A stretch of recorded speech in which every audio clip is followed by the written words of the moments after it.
Another time for Renata and Milos, the amazing pianists. Thank you, guys. And our singers. I'm going to miss you guys. I'm going to miss you. So I'm going to miss you. Thank you so much. You guys are so awesome. Yay, buddy.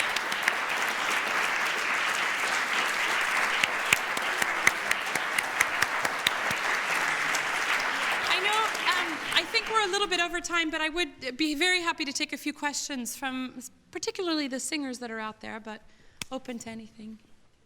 Yes, we have microphones too, if you wouldn't mind. Thank you. Okay, great. Hi, Joyce. This may be a weird question, but I really want to ask you because you seem to be such a well-adjusted and principled person, and I admire that very much about you.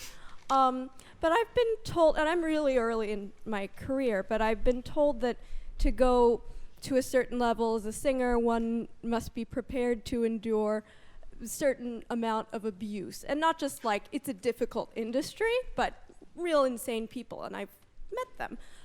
Some of them. I mean, I've worked with a lot of great people. But it's a two-parter. One is, to what extent do you think this is true, and in your experience? And two, how do you center yourself with that going on? But her basic question is that, she's young in the industry, and she hears, it's tough industry, and there's difficult people, difficult challenges. So how do you sort of handle that and still stay centered? And to what extent is that actually true? I think every singer will have their own stories about that. There are definite moments that it's agonizingly difficult. In my case, it hasn't been so much because of colleagues. It's been more those moments where you fall down and you fail and there's nobody to go back to. You have to go back to your hotel room in a foreign country maybe where you don't speak the language so much. Or you do have that sort of whiplash teacher. Have you seen the movie Whiplash? It's a bit extreme, but it's not terribly far off the mark. It's not physically abusive like that. But you will come across people where the expectation for excellence and the tolerance for anything less than that is very minimal. That's hard because it feels personal when they're attacking your music making, especially as a singer. It feels personal. To keep centered, you have to keep remembering it's not personal. 9 times out of 10, unless they're chemically imbalanced, which could be possible, it's that they're striving for great music. And if they're pushing you, chances are they know you have it in you. It's the ones they don't push, that they kind of dismiss, that they may feel don't have it. The times I've been pushed, and to the point of repeated tears, and I won't say I've ever been pushed to the point of wanting to quit, but I'd say despair is probably the right word. And it happened more early on than later, but sort of, mid-20s, late 20s. I had a choice to make, as that was there. So am I going to go back to rehearsal tomorrow and phonate, or am I going to stay home and call in sick? I'd usually put on really bright red lipstick, a lot of concealer, because my eyes had been puffed closed that night from crying all night long, and I'd warm up really well. And I'm the kind of person that I said, I'll show you. I don't know how, especially in my mid-20s, I didn't know how, but it gave me determination. And there's a school of thought that you say, okay, well, that's what made me great. And I honestly don't know if that's true or not. Would I have found a determination in myself without that sense of being pushed? I don't know. You will encounter difficult people, absolutely. But you would encounter them whether you're an accountant or a lawyer or a singer. We just take it more personally because singing is our blood, our soul. So don't take it personally. If your goal is to be a great artist, how can you use that to be a better artist? Usually there's an element of truth in what they're saying, so you have to be brave enough to find out what that is. Maybe right now you don't have what it takes because you haven't found it in yourself yet, but that doesn't mean it's not there. So how badly you want to find that, and whether that leads you to the stage or classroom or garbage pickup, I don't know, who knows what, but it's the chance, it's an opportunity for you to find it. So either it defeats you, you get negative, you get bitter, or you find a way to own it and let it empower yourself.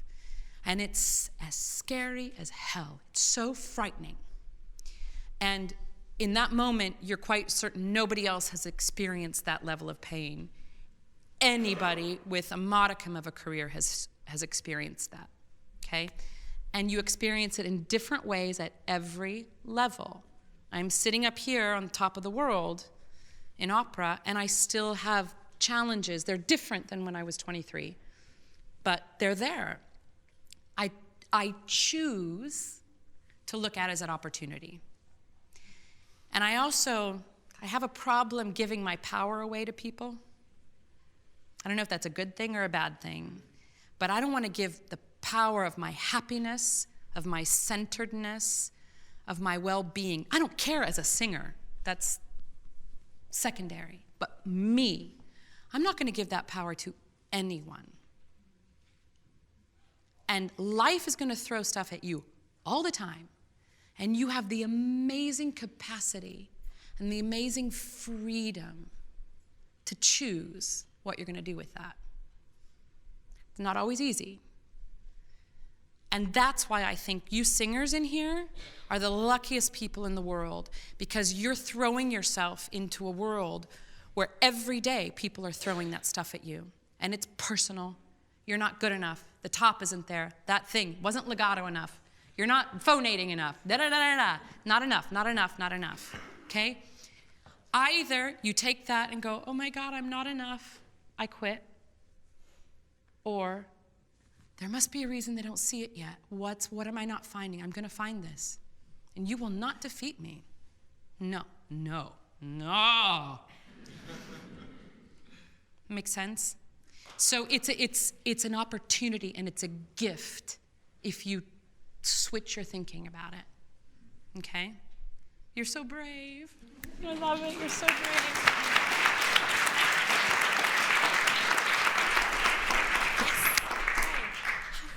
I've been shaking, I have the microphone. It's okay. Sing some coloratura, it helps. No. So apart from talent, what do you consider to be the most important qualities that young singers should aspire to if they want to be successful in this career? Oh, great question. Aside from talent, what do I consider the qualities most needed for singers to go, wow. Oh, wait, I forgot one thing. Sorry. Because I didn't answer the question. This industry is filled with the greatest people I know. Okay? When you come across the, which you will, it's usually because they're scared to death. And they're, compensating for something. Also, the higher you go in the business, what I've found is the kinder people are.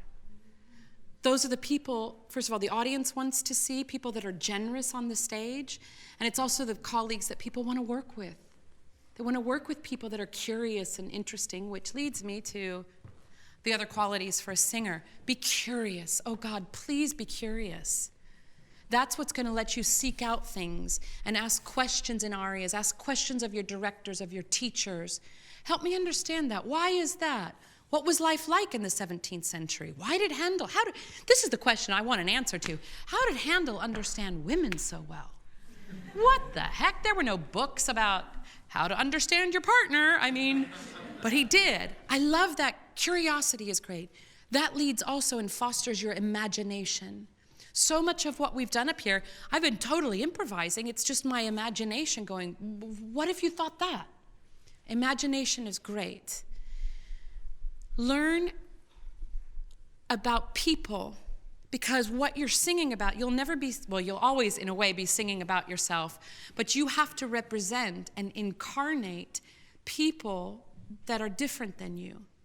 Wow, what an amazing thing. This is why art is so great. We get to all of a sudden foster empathy. Boy, if there's one thing I think this world needs, and we're in the hotbed of it, we have the power about empathy, okay?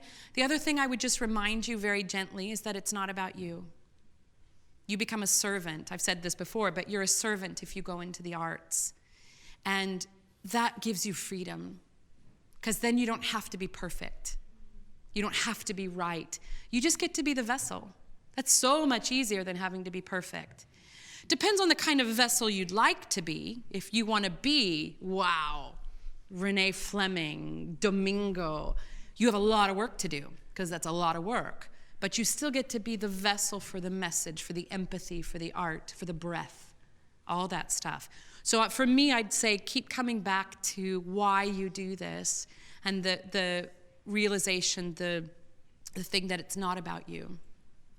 The benefit of that is if you're free to enjoy it, in the end, your experience is much richer. So the bonus is pretty great and difficult and all of that stuff, but it's life.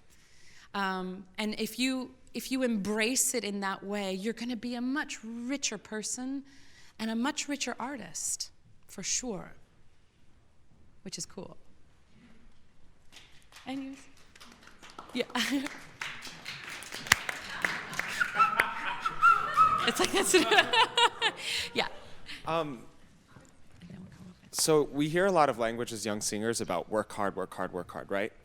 And so what I'm wondering is, especially someone I'm like walking from Penn Station, to here, and it's like, oh, Joyce Nato's doing this. Oh, and she's doing this, and master classes, and she was in Princeton, and anyway. And so what I'm wondering is if you have, what are your sort of tenets for just self-care physically to keep your energy up, to keep your health up, especially as a person who's reliant on a functioning body to fulfill this schedule of yours, and for us young singers to start fostering as we begin our careers? Healthcare, how do you stay healthy? How do you stay rested? That's a great question, because so many people ask that. For me, sometimes periods like this, ignorance is bliss. I don't know how busy I am. I'm fine. Everything's great. Everything's fine. I do push myself a little bit sometimes. I'm getting better at saying no. That's been a big lesson for me. I have not perfected that yet, but it is important to know. It's also important when to know to say yes. You're young, you have a lot of energy. Our tenor today, this is exceptional. He had an audition at Juilliard at 9:15 today, came to us an hour later, sang for the panel today, did this, and now he goes back to his callback at 5 o'clock tonight, gets on a plane at 11 o'clock to go to Zurich, and has rehearsal tomorrow. Not recommended, but you'll be fine. You'll be fine. But this is an exceptional thing for him. It's a congruence of amazing opportunities. He has a lot of energy and is rested. He's like, okay, biggest thing, he goes, I can do it. And then puts everything around himself in the best possibility to succeed, okay? So for me, number one is my mental attitude, period. That's it. I know I've said this before, I'm a sunshine bully. I didn't plan on saying that, but it is true. I work very hard at cultivating my natural state, which is happiness. I don't want anything to take away the happiness in my life. Now I have good days, I have bad days, I have bad periods, I have low times, just like everybody else. But my weapon is to come back and put myself in a position where I enjoy what I'm doing. The people I'm with, look at who you're surrounded with. That's going to tell you a lot about who you are. The people I'm with, I want them to challenge me. I want them to be positive. I want them to lift me up. I want them to inspire me. That's who I surround myself with. I don't surround myself with victims. Just don't do it. I don't have a lot of patience for that. I should have more empathy, so I'll work on that. Number two, weapon, mental health, rest. Rest. But in order to do that, you have to kind of have a free mind. So things like yoga, meditation, always checking back in with reality, because you young singers, this is not a bad thing. You're very myopic, right? Opera, opera, opera, opera, opera, opera, opera. You need that intensity. You need that focus, because the mountain ahead of you is pretty big, and it's a lot of hard work, and it needs focus, and it needs attention. And if you don't give it 100%, you're not going to get to the top of the mountain. That's a given, okay? Or you might for a little while just on raw talent, but you won't stay there. But at the same time, you have to find a way that the process of becoming a singer is also your life experience. I don't want anybody singing to me and vocalizing. I want to know life experience. I want to know life, death, jealousy, rage, joy, passion, all that stuff. You have to have access to that in your life, okay? It also, even if you, let's say you make it and you have your dream career, if you don't have a life around it, you'd be a real exception if that was enough. Maybe it would be enough for you, I don't know, but you'd be an exception. Okay? I have so many colleagues that I went to college with in conservatory that had more talent, definitely more talent than I did. And they went and they kind of at one point decided, wow, it's not for me. And they gave themselves permission to walk away, all the richer for everything they had been through. So you have to kind of fill your life out. So no matter what happens on the stage, no matter what happens in your jury or your audition, your life is still your life, and it's good. Again, I don't want to give my power away, where if it's a good show, I'm happy, and if it's a bad show, I'm devastated. It's not worth it. And consequently, if I'm in a good state of mind, I'm a better performer. I'm a better performer. Good food. Fuel yourself with really good food. Once you guys start going to Europe, you'll come back here and you go, actually, there's no real food available to us here. It's not real food. So for me, that's an investment. I'd rather spend money on good food than Starbucks coffee, a $6 coffee. Fuel yourself with good food. That's a fundamental thing. Rest. And surround yourself with great people. That's how I stay. And also, I love what I do. This gives me energy. And then tomorrow, I will not leave my bedroom for 24 hours. I'll hibernate tomorrow. I won't be tweeting. So it's like recovery time is really, really, really important. Recovery time very far away from opera. Yes, sir, you had a question. I've had the good fortune of running art schools and museums and festivals, but in my 74 years, it's like one of the greatest gifts I've received is the last 2 hours. Absolutely. Oh! Thank you.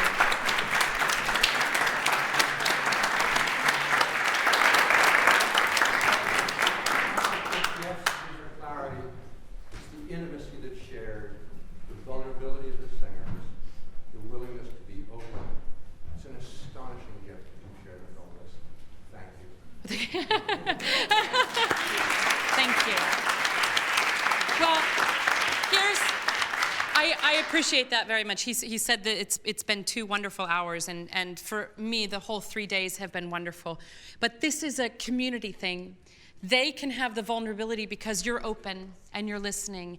And the more we as singers trust that, if we show vulnerability up here, we give them permission to feel it. Because in all of our lives, so much of us are so busy about how we look, how we fit into the system, how we're busy being this thing. This is such a safe place to go, oh. And the audience, you guys felt it all in these 3 days. They would go, oh. You opened them by doing this. That's why I say you're in service. It's not about you. And I thank you for being a part of that and for noticing that, because this is such an exciting playground to be in, and we need you in the audience with that openness. We need to demand that up here by demonstrating it, which is scary, but the freedom of it when we get it, it's everything. and you get to soar. So with that, I will say thank you guys so much. I want to say thank you to Medici TV for sending this out into the world. We've had thousands and thousands of people watching this live. It's available for a year. They're going to keep it up. Thank you, guys. You singers are so wonderful. Thank you. And the public. Mwah. Thank you, guys.